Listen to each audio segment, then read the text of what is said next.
হযরত আব্দুল্লাহ ইবনু আমর রাদিয়াল্লাহু তাআলা আনহু হতে বর্ণিত। তিনি বলেন, রাসূলুল্লাহ সাল্লাল্লাহু আলাইহি ওয়াসাল্লাম বলেন, আমাকে নির্দেশ দেয়া হয়েছে, আল্লাহ তাআলা কুরবানির দিনকে এ উম্মতের জন্য ঈদ হিসেবে পরিগণিত করেছেন। এক ব্যক্তি তাঁকে জিজ্ঞেস করল, হে আল্লাহর রসূল, আমি যদি মানিহা অর্থাৎ দুধ পানের উদ্দেশ্যে নেওয়া পশু ছাড়া অন্য কোনো পশু না পাই, তবে কি তা দিয়েই কুরবানি করব?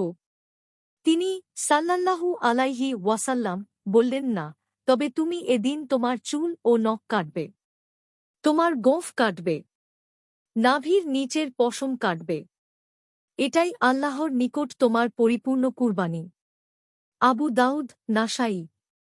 আবু দাউদ 2789, নাসাই 4365, শারহু মানির আশার 6161, ইবনু হিব্বান 5914, দারাকুত্তনি 4749 আর সুনানুল কুবরা লিল বাইহাকী 19028, মিশকাতুল মাসাবিহ 1479। হাদিসের মানক জয়ীফ।